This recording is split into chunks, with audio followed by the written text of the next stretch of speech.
تو ان تمام احباب سے میری دردمندانہ اپیل ہے کہ آپ اس جلسے کو کامیاب کرنے، اپنے حق کی لڑائی کو لڑنے کے لیے، اس پروگرام کو کامیاب کرنے کے لیے آپ سب کا آنا لازم و ملزوم ہے۔ میری سب سے گزارش ہے اس جلسے کو کامیاب کرنے کے لیے کثیر تعداد میں ہر کوئی فرد اپنی ذمہ داری سمجھے، اپنے تعین جتنا کچھ ہم کر سکتے ہیں، سواری کے انتظامات کر سکتے ہیں اس کی کوشش کریں، دیگر انتظامات کے ذریعے سے پہنچ سکتے ہیں وہ کوشش کریں۔ یہ کامیاب کرنے کے لیے میری آپ کی سب کی ذمہ داری ہے، اس لیے کہ ایک اعلیٰ قانون ہم سب کے وجود کے اور ہم سب کے مسلمان و قوم مسلم کے لیے جو ہے اس کے بربادی کے لیے بنایا گیا ہے۔ بسم اللہ الرحمن الرحیم، الصلاۃ والسلام علیک یا رسول اللہ صلی اللہ علیہ وسلم۔ آج 21 اپریل الحمدللہ ایک اہم مشاورتی اجلاس زیر سرپرستی زیر سایہ حضور صاحب سجادہ حضرت علی حافظ الحسینی صاحب کی دوری پر الحمدللہ انعقاد عمل میں آیا۔ کافی پر اثر آج کا یہ مشاورتی اجلاس رہا۔ اجلاس جو رہا الحمدللہ سیف انڈیا سیف کانسٹیٹیوشن، جو آج ایک اعلیٰ قانون ایک قانون کی شکل اختیار کر گیا ہے، جو کہ بالکل انکانسٹیٹیوشنل ہے، دستور ہند کے بالکل مخالف ہے، اور ہمارا ایک حق ہے احتجاج کرنا، جلسوں کا انعقاد کرنا اور عوام الناس کو اس سے آگاہ کرنا۔ اسی کے ضمن میں الحمدللہ ایک 4 تاریخ کو بروز اتوار بعد نماز مغرب انشاءاللہ نماز مغرب کا بھی انعقاد وہاں پر ہوگا۔ اطراف و اکناف کے مساجد میں بھی انشاءاللہ لوگ نماز ادا کر کے آ سکتے ہیں۔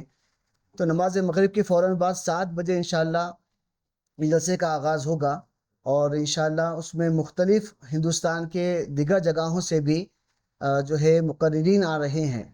میری اس دعوت کو دعوت نہ سمجھیں بلکہ ایک دردمندانہ اپیل سمجھیں، اور مشاورت میں بہت ساری باتیں الحمدللہ طے پائے گئی ہیں۔ گلبرگہ قرب و جوار کے علاقے، اطراف و اکناف کے علاقے، گلبرگہ کے علاوہ ریچور ہے، یادگیر ہے، اور جو ہے بیدر ہے، ان جگہوں پہ انشاءاللہ ایک کور کمیٹی تشکیل دی گئی ہے، جس میں حضور صاحب سجادہ ہیں اور M L A madam Kaneez Fatima ہیں۔ ان کے علاوہ بھی اور دیگر احباب بھی ہیں۔ باضابطہ طور پر ان تک جو ہے یہ کور کمیٹی پہنچے گی اور وہاں پہ شعور بیدار کر کے ان کو یہاں پہ آنے کے لیے کہا جائے گا۔